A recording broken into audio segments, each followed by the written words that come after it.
Nos últimos dias, uma brasileira acabou sofrendo um acidente na Indonésia e surgiram várias teorias de que esse acidente poderia não ser exatamente um acidente, e sim que ela teria sido empurrada para ser oferecida como sacrifício humano. E hoje eu vou contar pra vocês por que essa teoria não é tão absurda quanto as pessoas pensam.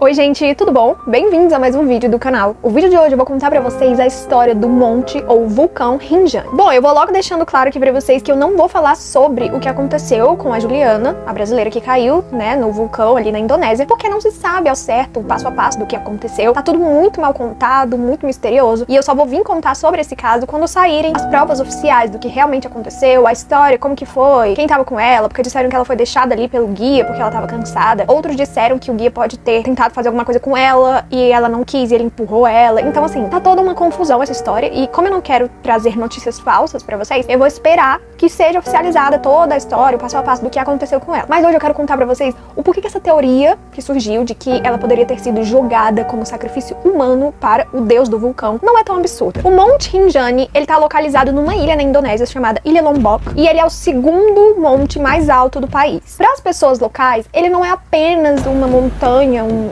monte, um vulcão, e sim a morada de uma deusa muito importante. Antes da chegada dos europeus ali, ou de qualquer outra civilização mais moderna, existia um povo chamado povo Sasak. E esse povo, mais especificamente, eles habitavam nas partes centrais e orientais da ilha. E eles tinham uma mistura de crenças que iam desde o islamismo ao hinduísmo balinês, né, da localização, até antigas crenças tribais. Então era uma mistura de crenças ali. E pra eles, a natureza, ela não é apenas uma paisagem que a gente vê e convive com ela. Pra eles, a natureza é algo sagrado, é algo vivo, é uma divindade. E o Monte Rinjani, ele é o local mais sagrado de todos. Então, assim, é um local extremamente poderoso e extremamente sagrado. Então, não é qualquer pessoa que pode entrar. Segundo eles, aquele local ali específico, que é o Monte Rinjani, ele é o trono da deusa Anjani. E a deusa, ela tem uma história que é meio trágica, e ela foi parar ali de uma maneira meio esquisita. Ela é a mãe dos gênios e dos espíritos da floresta. Ela é a protetora das águas e das colheitas, e ela pode tanto dar uma prosperidade ao povo quanto destruir. A lenda conta que muito antes da civilização humana existir, o céu e a terra, eles travaram uma guerra silenciosa. E havia uma deusa que habitava o oceano, que se chamava deusa Anjani. Ela controlava tudo que tinha a ver ali com o oceano. Ela controlava as correntes, o vento, inclusive a chuva. E eles acharam que ela era muito poderosa e muito jovem. Uma deusa tão jovem não poderia ter tanto poder, porque aquilo era extremamente perigoso para os outros deuses. Então, os deuses do céu resolveram fazer um pacto com os deuses da terra, que era o seguinte: eles iam tirar a deusa Anjani do mar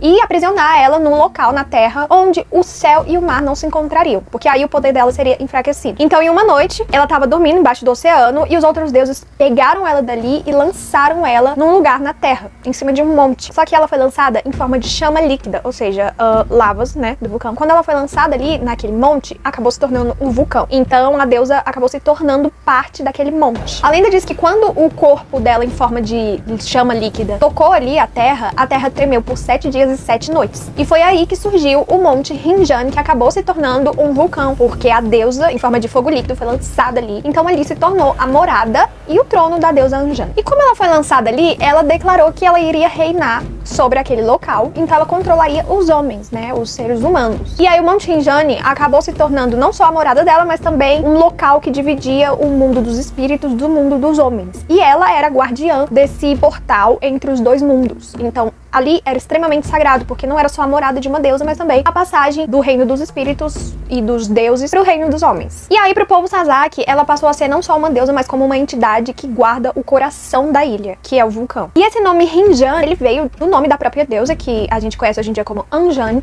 mas que antigamente já foi traduzido como vários outros nomes, inclusive como Rinjani. Então, meio que seria o nome da deusa, só que em outros tempos. Não sei se ficou muito claro. E ela passou a viver de tal forma naquele vulcão que as pessoas não conseguiriam mais diferenciar quem era a deusa, né, a mulher, de quem era o vulcão. Eles dois se tornaram uma coisa só. Ali naquele vulcão tem um lago que é extremamente lindo, azul, e a criação desse lago veio da deusa Anjani, e é bizarro. O nome do lago é Segara Anai. Anak, que significa o filho do mar. Os moradores da região acreditam que esse lago, ele surgiu através das lágrimas da própria deusa, ou seja, não são águas que tem ali naquele lago, mas são lágrimas da deusa. E a história de por que essa deusa chorou tanto é muito triste, muito sinistra. A história diz que vários séculos atrás, a deusa Anjani resolveu descer do Monte Rinjani como uma humana. Então ela assumiu a forma de uma humana extremamente bela e que tinha os olhos azuis tão claros que hipnotizava todas as pessoas que passavam por ela. Ela vestia um vestido branco colado ao corpo e esse vestido, incrivelmente, ele não sujava. Então ela passava pela terra, por qualquer lugar que ela passasse, e o vestido não ficava com uma só sujeira. Então era uma coisa assim totalmente mágica. E enquanto ela tava ali naquela vila dos Sazaki, ela conheceu um caçador chamado Haka. O Haka, ele era muito corajoso e as pessoas diziam que ele não desviava o olhar em frente ao perigo. Então, por exemplo, ele ia caçar e dava de cara com um tigre. Ele não desviava o olhar, ficava com medo, recuava, ele enfrentava e sempre olhando nos olhos do bicho. E aquilo deixou a deusa encantada. Ela se apaixonou por ele por tamanha coragem. Então ela fez a seguinte proposta pra ele. Ela revelou quem ela era, ela falou que era a deusa Anjani e que ela morava ali no Monte Rinjani e falou pra ele, olha, se você me prometer lealdade eterna, eu vou te dar um dom de falar com os animais, de ouvir as águas e vou te dar uma sabedoria e força sobre-humanas. Então ele seria sábio, forte e poderia se comunicar tanto com os animais quanto com a água. Ele aceitou e tudo que ele precisava fazer era ser leal a ela e morar com ela dentro daquele monte ali. Só que ele continuaria sendo mortal e ela imortal, mas eles viveriam ali tranquilamente. Mas acontece que uma princesa seduziu o caçador. Ela falou pra ele que se ele se casasse com ela, ela daria riqueza e poder pra ele. E esse caçador, gente, ele era extremamente ambicioso, né? Ele aceitou casar com a princesa e saiu dali abandonando a deusa. A deusa ficou extremamente furiosa. Ela gritou tão alto que as nuvens começaram a cuspir fogo e o céu ficou preto por 3 dias. Então a vila inteira ali na ilha ficou com o céu como se fosse de noite por 3 dias por causa das cinzas ali, do fogo que caiu da ira da deusa. A tristeza dela foi tão grande que ela chorou por 7 dias e 7 noites.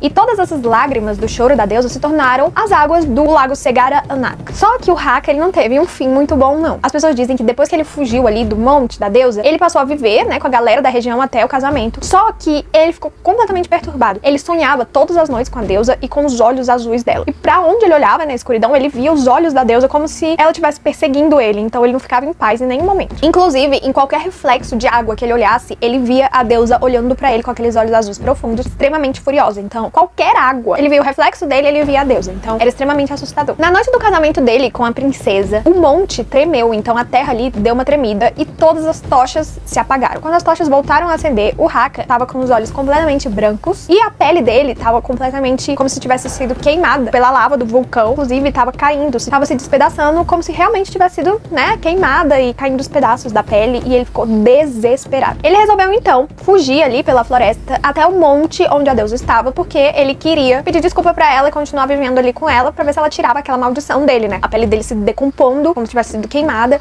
e os olhos completamente brancos, o que deixava as pessoas aterrorizadas. Só que a deusa, ela tinha fechado a passagem do monte ali. E ele jamais encontraria o caminho de volta pra deusa, e nem o caminho de volta ali pra vila do povo que ele vivia. Ele passou a viver pra sempre como uma maldição, vagando ali pelo monte. As roupas todas rasgadas, a pele esquisita, como eu disse pra vocês, e o olho branco. E ele não está nem vivo e nem morto, ele tá entre os dois mundos e condenado a ficar naquela situação pra sempre. Os campistas, né, a galera que sobe ali e monta suas barracas ali no monte, diz que de noite é muito comum você ouvir passos dessa criatura ali ao redor das cabanas e também de ver ele ali passeando. As pessoas dizem ainda que quem consegue ver ele mais claramente são as pessoas que estão próximas a morrer. Então é como se ele fosse meio que um aviso de que aquela pessoa ela tava prestes a morrer. Então ela consegue ver ele claramente, mas todos os outros conseguem escutar ele andando ali como se os ossos estivessem quebrando e a pele rasgando, enfim. E ele é condenado também a vigiar o lago das lágrimas da deusa, né, que foi ele que fez ela derramar aquelas lágrimas. E as pessoas dizem que é muito comum que escutem coisas, choro dele, lamentos, e muitas vezes ele só olha pra pessoa e aponta assim pro abismo, meio que falando pra pessoa se jogar. Então é bem sinistro. Outros campistas dizem ainda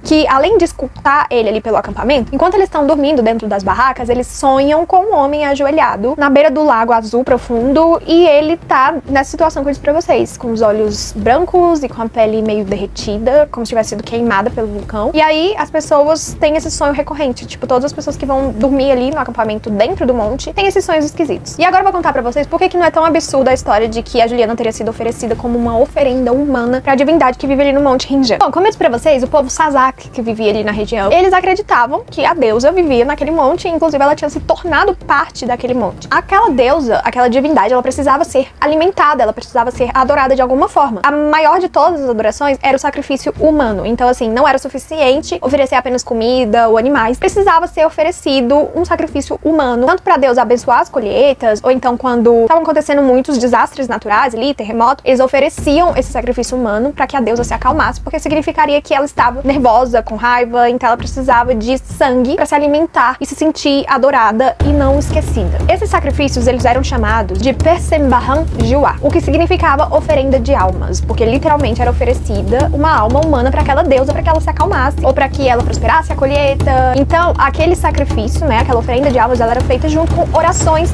dos sacerdotes especializados para aquela deusa. Inclusive, não é qualquer pessoa que pode ser oferecida como oferenda para esse vulcão. As pessoas não podem ser do povo local, dali da ilha de Lombok, porque eles não podem nem ser dali e nem ter sangue das pessoas que vivem ali. Então precisam ser estrangeiros. E aí, a história conta, e isso não é lenda, isso é a parte real da história, que esses sacrifícios, eles eram feitos antigamente com estrangeiros ou então com prisioneiros de guerra. Os povos que eram inimigos do povo Sazak, eles eram capturados e não eram mortos, eles eram deixados ali em prisões para que eles fossem oferecidos à deusa. Eles acreditam que, assim, já que essa pessoa ela vai ter que morrer porque ela é nosso inimigo, vamos fazer a morte dela ser meio que com um propósito. Então, ao invés de simplesmente matar o inimigo, a gente vai redirecionar a alma dele pra ser oferecida para aquela deusa, porque aí não vai ser uma morte em vão, vai ser uma morte com um propósito bom, né, segundo eles, um propósito decente. Ao invés de só matar, ele vai ter a honra de ser oferecido à deusa. Então, eles meio que desviavam ali o propósito da morte daquela pessoa. E também porque eles acreditavam que as pessoas que pisavam ali no monte, sem ser sacerdotes ou pessoas que eram grandes autoridades religiosas, essas pessoas, elas estavam desrespeitando a deusa, né? Porque só podia subir se você fosse sacerdote ou uma autoridade religiosa ali do local,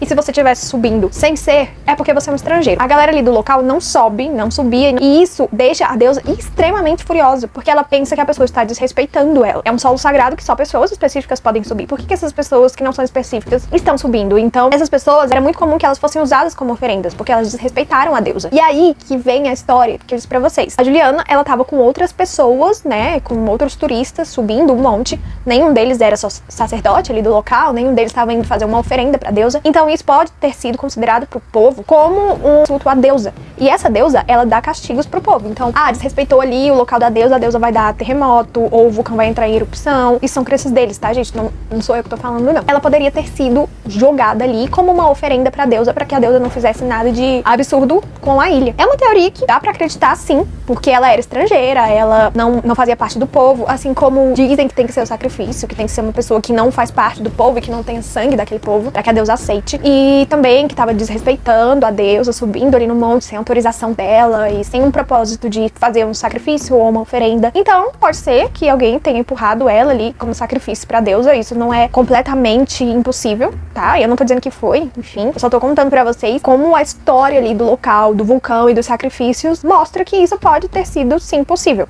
Apesar de que, quando eles faziam esses sacrifícios humanos, que acabaram sendo proibidos depois que os europeus chegaram ali na região, tinha todo um ritual, tá? Eles vestiam uma roupa específica na pessoa, eles levavam ela pra tomar um banho naquele lago, né? O Lago das Lágrimas da deusa, e depois colocavam flores, e tinham todas as orações antes de jogar a pessoa ali, de oferecer ela. Mas depois que foi proibido, eles tiveram meio que se adaptar ali, porque as pessoas dizem que sim, até hoje acontece esse sacrifício, só que de maneira clandestina, né? No meio da noite. Porque começaram a desaparecer mochileiros, viajantes, mulheres que viajam sozinhas, começaram a desaparecer ali na região e nunca mais eram encontradas. Então, as pessoas acreditam muito que essas pessoas, elas foram sequestradas e jogadas ali como sacrifício pra deusa, porque mesmo sendo proibido, começou a ser uma coisa mais clandestina. Então, não é uma coisa assim, não, é uma lenda que aconteciam sacrifícios humanos. Não é uma lenda, realmente aconteciam sacrifícios humanos. A lenda é que a deusa existe, mas pra eles existe, então tá tudo bem. E também não é uma lenda que continuou a acontecer esses sacrifícios. Realmente continuou, mas, né, ninguém sabe se realmente eram essas pessoas que desapareciam. Gente, começou a ter um grande número de desaparecidos ali no local, desaparecidos estrangeiros, não pessoas da região. No lado oeste da ilha, os balineses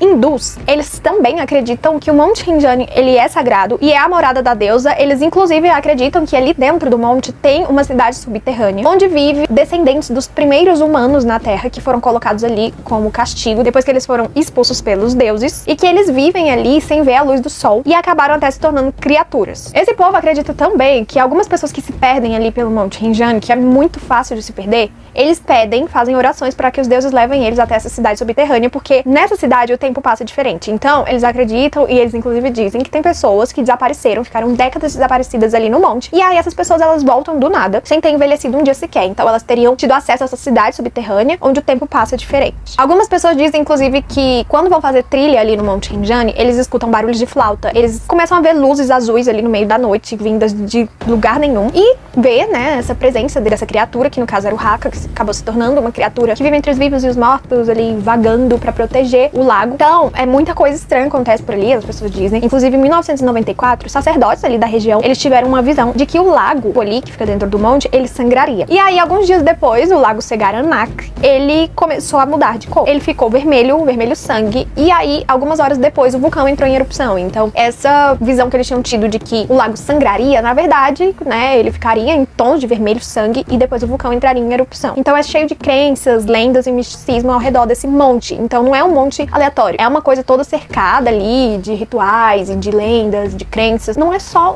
um local bonito pra você fazer trilha. Ele vai muito além disso. Ele é cheio de histórias, inclusive histórias pesadas de sacrifício humano. Então, não é uma coisa tão absurda o fato das pessoas acreditarem que ela pode ter sido empurrada. São tudo teorias e eu não vou me aprofundar nisso enquanto não saírem todas as informações oficiais pra eu contar pra vocês essa história, porque eu fiquei simplesmente chocada. Quando eu fiquei sabendo a história do Monte Rinjani, eu fiquei tipo assim, gente, eu preciso contar essa história porque é muito sinistra e é muito interessante, né? Tirando toda a parte ali dos sacrifícios humanos, é uma história muito interessante. O surgimento da deusa, os descendentes dos primeiros humanos que foram aprisionados ali, a cidade subterrânea, o Lago das Lágrimas, a criatura morta-viva que vive rondando por ali e que manda as pessoas pularem do abismo. Então eu achei essa história muito incrível. E vocês já sabiam da história do Monte Rinjani ou não? Vocês acham que essa história da oferenda, dela ter sido jogada ali como ritual, faz muito sentido? Não faz sentido? E o desaparecimento dos viajantes, mochileiros e mulheres que viajam sozinhas pode ter sido usados como sacrifício ou alguma outra coisa aconteceu? O que vocês acham? Eu quero saber a opinião de vocês. Esse foi o vídeo de hoje. Não se esquece de deixar o like, se inscrever no canal, me seguir no Instagram e no TikTok e a gente se vê num próximo vídeo.